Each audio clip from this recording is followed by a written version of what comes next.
Hello friends, welcome to my channel. Linux सीखने के इस जर्नी में मैं आपका स्वागत करता हूं। आज हम इस सेशन में लाइनक्स फाइल सिस्टम के बारे में सीखेंगे, जो कि बहुत बहुत इम्पोर्टेंट है लाइनक्स सीखने के नज़रिए से। और जो भी मैंने अभी आपके सामने बहुत सारी डायरेक्टरीज लिस्ट की हुई हैं, ये जो फाइल्स और डायरेक्टरीज जो होती हैं उनका स्ट्रक्चर किस तरह से होता है वो हम आज डिस्कस करेंगे। उनका क्या यूज होता है, क्या इंपॉर्टेंस होता है, ठीक है, उसके बारे में हम आज इस सेशन में जानेंगे। तो सबसे पहला है स्लैश बूट डायरेक्टरी। जब भी आपका सिस्टम बूट होता है तो फर्स्ट थिंग जो ऑपरेटिंग सिस्टम ढूंढता है वो होता है स्लैश बूट डायरेक्टरी, जो कि हार्ड कोडेड होती है डिस्क के अंदर। बाय द वे, मैं आपको लाइनक्स की हर एक डायरेक्टरी में लेके जाऊंगा जब हम लाइनक्स में लॉगिन करेंगे, ठीक है। तो स्लैश बूट अभी फिलहाल में ये ध्यान रखिए कि स्लैश बूट वो डायरेक्टरी होती है जब ऑपरेटिंग सिस्टम बूट होता है, तो सबसे पहले स्लैश बूट डायरेक्टरी जो है वो काम में आती है। तो सेकंड है slash root, ROOT slash root directory, ठीक है, जो कि ब्राउन में अभी हाईलाइटेड है। तो ये रूट डायरेक्टरी रूट यूजर की होम डायरेक्टरी होती है, ठीक है। It is not the same as slash. जो सबसे ऊपर स्लैश रूट लिखा है वो स्लैश रूट और ये रूट जो है ये डिफरेंट होते हैं, ठीक है। जब आप लाइनक्स सिस्टम में एज अ रूट लॉगिन करेंगे तो कमांड प्रॉम्प्ट या टर्मिनल पे एक कमांड टाइप करेंगे pwd, ठीक है। तो इसके बारे में हम इलैबोरेटली डिस्कस करेंगे। फॉर एग्जांपल, हम टर्मिनल में pwd कमांड टाइप करते हैं तो आपको पता चलेगा कि उसका जो रिस्पॉन्स आएगा वो आएगा स्लैश रूट, ठीक है। तो जिसका मतलब है कि आपकी प्रेजेंट वर्किंग डायरेक्टरी pwd जो है वो स्लैश रूट डायरेक्टरी है, ठीक है। तो आप स्लैश रूट में काम कर रहे हैं, ना कि स्लैश में। तो हम इलैबोरेटली इसको भी डिस्कस करेंगे बाद में। फिलहाल हम डायरेक्टरी के स्ट्रक्चर्स और उनकी इंपॉर्टेंस यूज के बारे में देख लेते हैं। नेक्स्ट है स्लैश dev, ठीक है। तो ये सिस्टम डिवाइसेस से रिलेटेड ये डायरेक्टरी होती है, जिसको डेव डायरेक्टरी भी बोलते हैं। जैसे कि डिस्क है, आपकी CD-ROM है, स्पीकर है, फ्लैश ड्राइव है, कीबोर्ड्स वगैरह जो होते हैं, ये सभी एक फाइल के रूप में स्लैश डेव में जाके सेव होते हैं, ठीक है। और नेक्स्ट जो बहुत ही इंपॉर्टेंट डायरेक्टरी है etc, जिसको बोलते हैं, जो आपके सामने दिख रही है etc, वो etc उसको बोला जाता है। लाइनक्स फाइल सिस्टम की one of the most important directory है। यहाँ पर सभी कॉन्फ़िगरेशन फाइल सेव होती हैं। अगर आप सेंड मेल रन कर रहे हैं या NFS, DNS, NTP, कोई भी एप्लीकेशन जो लाइनक्स पर रन कर रहे हैं या फिर लाइनक्स के साथ जो आती है उसको रन कर रहे हैं, तो सभी की कॉन्फ़िगरेशन फाइल जो है वो etc लोकेशन में जाके सेव होती है। अगर मुझे कुछ DNS में कुछ मॉडिफाई करना है तो मैं etc में जाके उसको मॉडिफाई कर सकता हूं। लेकिन आपको बस एक चीज का ध्यान रखना है कि आप जो है उसका बैकअप जरूर ले रहे हैं। इन केस अगर कुछ एरर होती है या कुछ मॉडिफाई करने में कुछ प्रॉब्लम या गलत कर देते हैं तो बैकअप से हम उसको दोबारा रिस्टोर कर सकते हैं, ठीक है। तो नेक्स्ट डायरेक्टरी है बिन डायरेक्टरी, जो सबसे पहले मैंने लिखा हुआ है। आप बोलेंगे भाई सबसे पहले लिखा तो पहले कवर क्यों नहीं किया? क्योंकि इसका यूज जो है वो थोड़ा बाद में आता है, पहले जो इंपॉर्टेंट डायरेक्टरीज है मैंने वो कवर की। बिन डायरेक्टरी जो है अभी नए वर्जन जो है उसमें स्लैश यूजर स्लैश बिन करके भी आपको दिख सकती है, ठीक है। तो ये एवरीडे रोजमर्रा में यूजर कमांड्स जो होती हैं वो यहाँ पर आके सेव होती हैं, ठीक है। तो इन शॉर्ट ये वो डायरेक्टरी है जहां पर रोज में यूज होने वाली कमांड्स सेव होती हैं। फिर आगे है स्लैश SBIN, जिसको SBIN भी बोलते हैं। ये भी न्यू वर्जन में यूजर स्लैश SBIN करके दिख सकती है, मतलब उसका path slash user slash bin हो सकता है। इसमें सिस्टम या फाइल सिस्टम कमांड्स होती हैं वो होती हैं, सिस्टम कमांड्स या फाइल सिस्टम कमांड्स होती हैं, ठीक है, जो भी यूज की जाती हैं वो इसमें आती हैं। अगर आपको अपना फाइल सिस्टम एक्सटेंड करना है या कॉन्फ़िगर करना है, ठीक है, तो उसके लिए ये SBIN जो है वो यूज होता है, ठीक है। तो और भी ज्यादा डिटेल जो है वो जब लाइनक्स में लॉगिन करेंगे, लाइनक्स मशीन में लॉगिन करेंगे तो हम देखेंगे। आगे है OPT, ठीक है, स्लैश OPT मतलब ऑप्शनल, याद रखने के लिए आप कर सकते हैं, ऑप्शनल ही होता है वैसे। ये थर्ड पार्टी एप्लीकेशंस या ऑप्शनल एड ऑन एप्लीकेशंस के लिए यूज होता है। जो भी ऑपरेटिंग सिस्टम इंस्टॉल करते वक्त जो ऑपरेटिंग सिस्टम के साथ एप्लीकेशन नहीं आती हैं, उनके अलावा जो थर्ड पार्टी एप्लीकेशन होती हैं या ऑप्शनल एड ऑन एप्लीकेशन होती हैं उनके लिए होता है। जैसे कि आपने अपने सिस्टम में ओरेकल इंस्टॉल कर दिया है, ठीक है, या फिर SAP इंस्टॉल कर रहे हैं, तो वो OPT स्लैश OPT में जाती हैं उनकी फाइल्स, ठीक है। और नेक्स्ट है /proc PROC proc। तो जो भी प्रोसेसेस रन हो रही हैं आपके सिस्टम में या जो भी प्रोग्राम्स रन हो रहे हैं, ठीक है, तो कर्नल जो होता है वो मेमोरी में इनकी फाइल बनाता है, ठीक है, जो कि मेमोरी में जाके सेव होती है और शटडाउन करते ही ये सारी डायरेक्टरी जो है वो खाली हो जाती है। तो कर्नल क्या होता है सर? ये नया टर्म है, कोई बात नहीं सर, बता देंगे आपको धीरे धीरे, टेंशन मत लीजिए, ठीक है। तो नेक्स्ट है LIB lib या user/lib। न्यू यूजर में न्यू वर्जन में दिख सकता है user/lib हो सकता है या LIB lib भी दिख सकता है आपको। तो जो भी ऑपरेटिंग सिस्टम में यूज होने वाली कमांड्स होती हैं, जो हम कमांड रन करते हैं, ठीक है, तो उनके साथ कुछ C प्रोग्रामिंग लाइब्रेरी फाइल्स भी अटैच होती हैं जो कि उन कमांड्स को रन करने के लिए यूज होती हैं, ठीक है। तो वो C प्रोग्रामिंग लाइब्रेरी फाइल जो हैं वो LIB में जाके सेव होती हैं, ठीक है। इन शॉर्ट बस यही ध्यान में रखिए। अगर आपको पता करना है कि कौन सी लाइब्रेरी फाइल कौन सी कमांड के लिए यूज होती है, तो टाइप कर सकते हैं STRACE space -E space OPEN open hyphen कोई भी कमांड टाइप कर दीजिए, जैसे PWD कमांड है, टाइप कर दिए PWD कमांड, एंटर कर दीजिए, आपको पता लग जाएगा कि PWD कमांड के अगेंस्ट में कौन सी C प्रोग्रामिंग जो लाइब्रेरी है वो C प्रोग्रामिंग फाइल कौन सी उसके साथ में अटैच है, ठीक है। नेक्स्ट है /temp TMP/temp फाइल। तो ये डायरेक्टरी जो है वो टेम्पररी फाइल्स के लिए होती है। इसमें मतलब इसका कोई बहुत इंपॉर्टेंट रोल नहीं है, सिग्निफिकेंस नहीं है, लेकिन आपको अगर कोई टेम्पररी फाइल बनानी है जो कि इन फ्यूचर आप डिलीट करना चाहते हो, ठीक है, तो आप यहाँ पर आके बना सकते हो। नेक्स्ट है /home डायरेक्टरी। तो माय डियर फ्रेंड्स, ये वो डायरेक्टरी है जो कि रेगुलर यूजर्स के लिए होती है। और अगर मैं लाइनक्स फाइल सिस्टम में अपना रेगुलर अकाउंट ओपन करता हूं, जैसे कि कोई नाम है वेदांता, ठीक है, मैंने ये यूजर बना दिया, तो मेरी होम उस यूजर की जो होम डायरेक्टरी होती है, ठीक है, वो वेदांता के नाम से /home में सेव हो जाएगी, ठीक है। हम देखेंगे एक एक करके सभी ऑप्शंस हम देखेंगे। नेक्स्ट है /var VAR। ये यूज होती है सिस्टम लॉग्स के लिए। जब भी आपका operating system output logs right करेगा, तो वो जैसे कि एप्लीकेशन लॉग्स हैं, ठीक है, या आउटपुट लॉग है, तो वो /var फाइल डायरेक्टरी में /var डायरेक्टरी में ही सेव होंगे। जैसे कि कोई एप्लीकेशन से रिलेटेड कुछ ट्रबल शूट आप कर रहे हैं, तो डायरेक्टली आप /var में लॉग्स में जाके लॉग्स चेक कर सकते हैं, ठीक है, कि क्या एरर आ रहा है। नेक्स्ट है /run। तो सिस्टम डेमन्स जो होते हैं, डेमन्स मतलब कि जो लॉन्ग रनिंग बैकग्राउंड प्रोसेसेस होती हैं जो कि सर्विस के रिक्वेस्ट को आंसर करती हैं, ठीक है। इन शॉर्ट बस ये याद रखिए।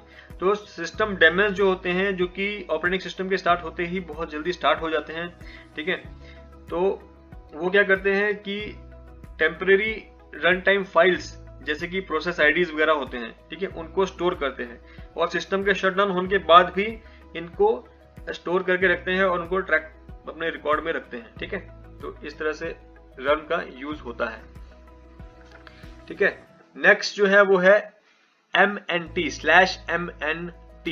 माउंट, ठीक है। तो ये एक्सटेंडेड फाइल सिस्टम को माउंट करता है। अगर कुछ भी माउंट नहीं है आपके एग्जिस्टिंग फाइल सिस्टम में, तो आप /MNT को यूज करके एक सब डायरेक्टरी क्रिएट कर सकते हैं और नेटवर्क फाइल सिस्टम माउंट कर सकते हैं, ठीक है। नेक्स्ट इज /media, ठीक है, MEDIA।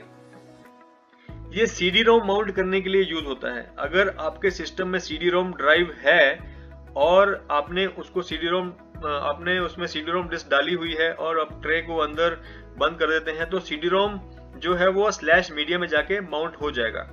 और अगर आप वर्चुअल मशीन यूज कर रहे हैं, तो आप अपनी वर्चुअल ड्राइव को मैप करो अपने वर्चुअल मशीन के साथ, तो आपके वर्चुअल ISO इमेज जो है वो /media में दिखना शुरू हो जाएगा, ठीक है।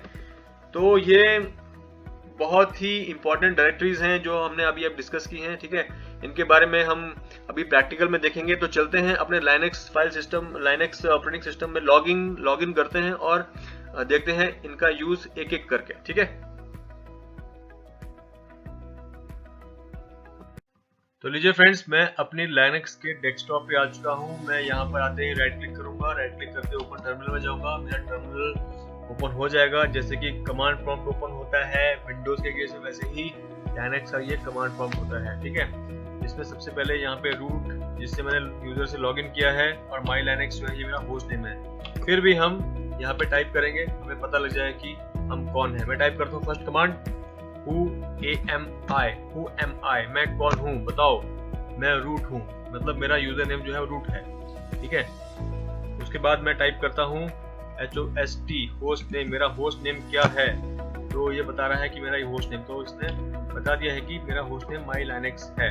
ठीक है, अभी मैं करता हूँ cd, मैं जाता हूँ रूट में, cd स्लैश हमारी सबसे ऊपर वाली डायरेक्टरी थी, अगर आपको याद होगा हमारी प्रेजेंटेशन में। ठीक है, फिर भी चेक कर लेते हैं who am I। ठीक है, मैं रूट हूँ, और अभी मैं इसके नीचे हमारे रूट में हमने कौन कौन सी डायरेक्टरी इसके अंदर आती हैं। ठीक है, उसको चेक करने के लिए हमें लिस्ट कमांड यूज करनी पड़ेगी। लिस्ट मतलब ls-ltr, मतलब मेरी लिस्ट को आप रिवर्स ऑर्डर में लगा दीजिए। ठीक है, तो ये देखिए फ्रेंड्स, हमने जितनी भी डायरेक्टरीज हमने अपने प्रेजेंटेशन में देखी थी वो सारी की सारी डायरेक्टरी यहाँ पर लिस्टेड हैं, और हम इनको एक एक करके अभी देखने वाले हैं। ठीक है, तो सबसे पहले हमने डिस्कस किया था बूट डायरेक्टरी, तो चलिए चलते हैं बूट आपको दिख रहा होगा, ये है बूट डायरेक्टरी। ठीक है, इसके अंदर मैं चलता हूँ, अंदर कैसे जाना है, चेंज डायरेक्टरी यानी कि cd space /r boot boot press करूंगा तो मैं बूट के अंदर आ जाऊंगा। देखिए चेंज डायरेक्टरी टू बूट, तो मैं अभी बूट जो है जिस डायरेक्टरी के अंदर मैं हूँ वो डायरेक्टरी यहाँ पर शो होती है। पहले मैं रूट स्लैश के अंदर था तो मैं स्लैश यहाँ नजर आ रहा था। ठीक है, तो छोटी छोटी कमांड से आप साथ साथ नोट करते रहिए। अभी अब बूट के अंदर कौन कौन सी फाइल्स हैं वो मुझे देखनी है, तो लिस्ट कमांड जो यूज करते हैं, जो मैंने पहले यूज की थी यहाँ पर रूट के अंदर चेक करने के लिए, वही कमांड मैं यहाँ पर भी यूज करूंगा। ये ब्रेड एंड बटर कमांड है, इसको हमेशा याद रखिए। ls लिस्ट कमांड है, स्पेस -ltr। ठीक है, तो ये सारी देखिए ये कमांड मैंने यहाँ पे चलाई है, और इसके नीचे ये सारी डायरेक्टरीज के नाम मेरे को यहाँ पे नजर आ रहे हैं। ठीक है, और ये रहा grub और grub2। ये जो होती हैं grub एंड grub2 जो हैं, ये बताती हैं ऑपरेटिंग सिस्टम को कि कौन सा ऑपरेटिंग सिस्टम स्टार्ट करना है, या फिर कौन सा ऑपरेटिंग सिस्टम का कौन सा वर्जन जो है वो स्टार्ट करना है। तो चलिए grub और grub2 के अंदर जाते हैं।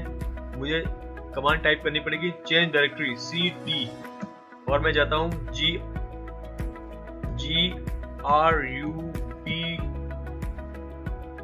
grub2। ठीक है, तो ये लीजिए सर, मैं grub2 के अंदर आ चुका हूँ, और grub2 के अंदर कौन कौन सी फाइल्स हैं, ls-ltr।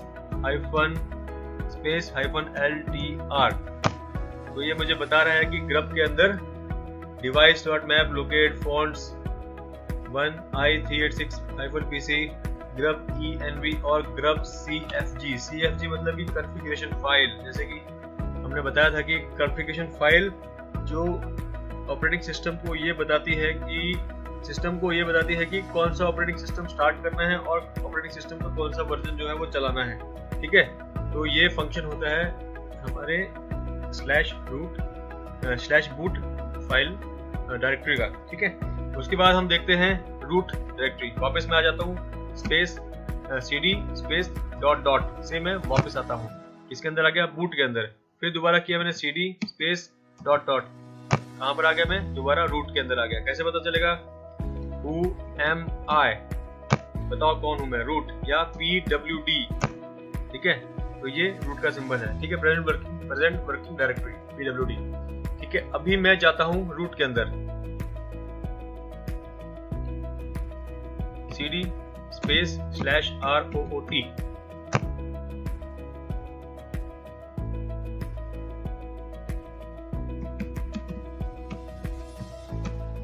फिर मैं टाइप करता हूँ ls-ltr।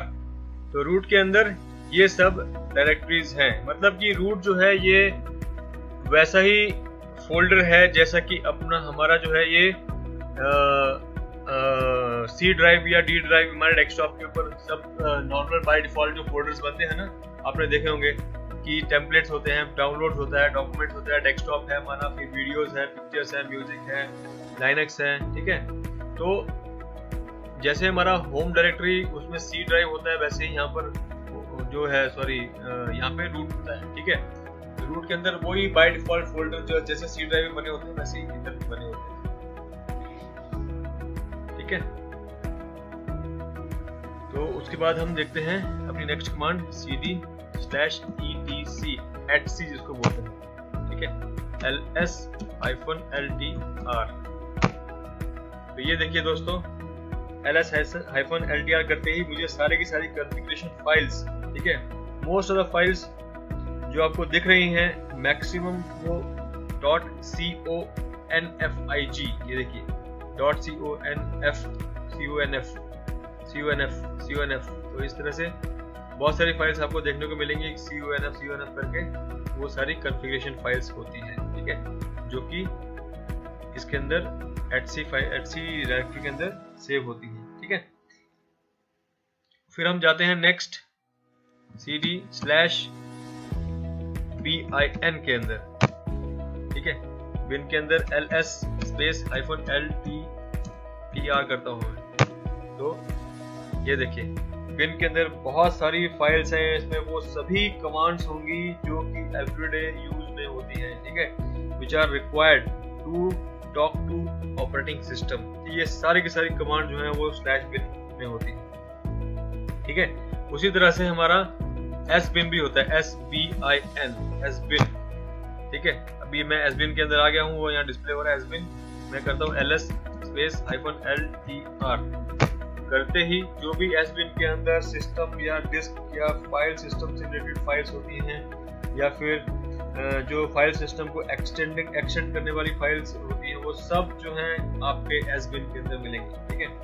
whatever files which are required for file system और एक्सटेंडिंग द फाइल सिस्टम, वो सारी की सारी फाइल्स आपको sbin के अंदर मिल जाएंगी, ठीक है। और उसके बाद हम देखते हैं अपना ऑप्शनल cd/opt, ठीक है। opt के अंदर आ गया ls-ltr करते ही, अभी तो हमने खैर इसमें कोई थर्ड पार्टी एप्लीकेशन या ऑप्शनल कोई हमने एप्लीकेशन इंस्टॉल नहीं किया है, तो इसलिए यहाँ पर अभी हमको टोटल 0 दिखा रहा है, एक्सेप्ट एक RH है जो रेड हैट का एक वो है, वो एप्लीकेशन है, वो इंस्टॉल है, अदरवाइज और कुछ भी इसमें आपको नजर नहीं आएगा, ठीक है। फिर मैं जाता हूँ cd/proc प्रोसेसेस, ठीक है। जो भी रनिंग प्रोसेस हैं, प्रोग्राम्स हैं, वो सब इसमें दिखाता है। मैं करूँगा ls-ltr करते ही जो भी प्रोसेसेस हैं, प्रोग्राम्स है, रनिंग है, ठीक है, ये रन टाइम में आपको यहाँ पे नजर आते हैं, लेकिन जैसे ही शटडाउन होता है ये सारी डायरेक्टरी जो है एम्प्टी हो जाती है, ठीक है। नेक्स्ट मैं चलता हूँ लिब के अंदर, cd/lib लिब के अंदर जाते ही ls-ltr करता हूँ मैं, करते ही ये सारी configuration C programming library files हैं, ठीक है, which are required by commands when we are running those commands, ठीक है। तो मैंने आपको बताया था कि अगर आपको चेक करना है कि पर्टिकुलर कमांड के लिए कौन सी C प्रोग्रामिंग लाइब्रेरी फाइल उसके साथ अटैच है, तो आपको एक कमांड रन करनी होती है, ठीक है। वो कमांड होती है strace-e-open। अभी मुझे मानिए pwd कमांड है, pwd, ठीक है, कमांड है, उस पता करना है कि pwd कमांड के साथ कौन सी लाइब्रेरी फाइल जो है वो अटैच है। मैं एंटर करूंगा तो ये मुझे बता देगा, देखिए कि इसके साथ ये पर्टिकुलर फाइल अटैच है, इसके साथ ये अटैच है, ऐसे ऐसे करके पूरा मुझे डिटेल्स ये बता रहा है, ऐसे करके। और ये फाइल कहाँ है, यूजर, लिब, लोकेट, ये सब उसके डिटेल्स हैं, ठीक है। उसके बाद मैं चेक करता हूँ हमारी टेम्परेरी फाइल्स cd/emp, ठीक है। तो टेम्प में फोल्डर में आ गया हूँ मैं, अभी मैं करता हूँ ls-ltr करता हूँ, ठीक है। तो ये सब टेम्परेरी फाइल्स हैं, ठीक है, जो ये डिफॉल्ट क्रिएटेड है, ठीक है। इस फोल्डर के अंदर मैं मुझे अगर कोई टेम्पररी फाइल क्रिएट करनी है जो कि मैं बाद में डिलीट करना चाहता हूँ, ठीक है, तो मैं इसके अंदर क्रिएट कर सकता हूँ। ठीक है, ये ऑप्शन है। अभी मैं जाता हूँ होम के अंदर, cd/space/home होम के अंदर आते ही होम का साइन यहाँ पर आ जाता है। अभी मैं करता हूँ ls-ltr इंटर करते ही इसके अंदर बताता है कि होम के अंदर मेरा एक फोल्डर, एक यूजर नेम, जो मैंने स्टार्टिंग में बताया था कि होम के अंदर जो भी रेगुलर यूजर होते हैं, ठीक है, मैं कोई भी रेगुलर यूजर होते हैं उनका यूजर बनाते ही होम डायरेक्टरी में उसके नाम का एक फोल्डर या फोल्डर बन जाता है, या उसके नाम की एक डायरेक्टरी बन जाती है। ठीक है, तो ये होम डायरेक्टरी मतलब कोई भी यूजर बनाओ आप उसमें, तो होम डायरेक्टरी में उसी नाम का एक और डायरेक्टरी बन जाती है। ऐसा यहाँ पे होम डायरेक्टरी का ये कह सकते हैं कि ये रूल है। ठीक है, फिर मैं जाता हूँ /var के अंदर, cd/var के अंदर जाता हूँ। तो लीजिए var के अंदर आके और मैं करता हूँ ls-ltr करता हूँ। ठीक है, तो देखिए इसमें बहुत सारी चीजें हैं, reserve, opt, nis, local, gopher, games, ये सब चीजें जो हैं ये कोई ना कोई एप्लीकेशंस के इनके अंदर लॉग्स वगैरह होते हैं। ठीक है, जैसे कि आपको मैंने बताया था कि सिस्टम लॉग्स या भी एप्लीकेशन के लॉग्स होते हैं जो ऑपरेटिंग सिस्टम यहाँ पर राइट करता है। ठीक है, और कोई भी एप्लीकेशन से रिलेटेड कुछ भी ट्रबल शूट अगर हम कर रहे हैं, ठीक है, तो सीधा इस डायरेक्टरी में आके वो पर्टिकुलर एप्लीकेशन के लॉग्स जो हैं उसी नाम से सेव होंगे और हम यहाँ पर आके चेक कर सकते हैं कि उस लॉग में क्या आपको दिख रहा है। ठीक है, तो ये /var डायरेक्टरी इसलिए यूज होती है। ठीक है, फिर हम जाते हैं /cd/run। ठीक है सर, मैं रन के अंदर आ गया, ls-ltr करता हूँ, ls कर दिया मैंने, कोई बात नहीं, ls-ltr कर देता हूँ।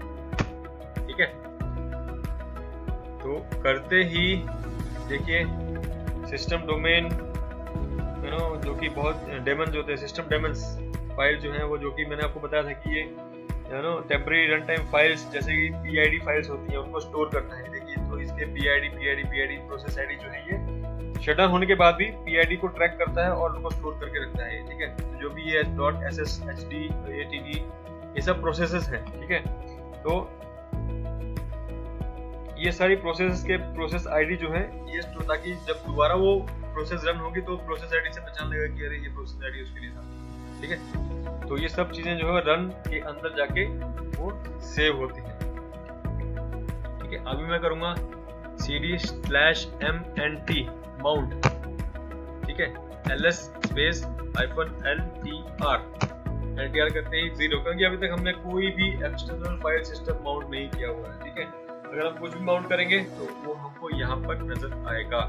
अब फिर लास्ट में है cd/media। मीडिया कुछ है क्या, चेक कर लेते हैं सर, ls-ltr। ठीक है, कुछ भी मीडिया नहीं है, इसलिए हमको ये भी एम्प्टी ही नजर आ रही है, क्योंकि मीडिया के अंदर क्या होता है, CD-ROM माउंट करने के लिए ये जगह होती है। ठीक है, अगर हमारे सिस्टम में CD-ROM ड्राइव है और आप उसमें CD-ROM डिस्क डाली है और उसको तो CD-ROM जो है मीडिया जो है वो CD-ROM जो है वो /media में जाके वो माउंट हो जाता है।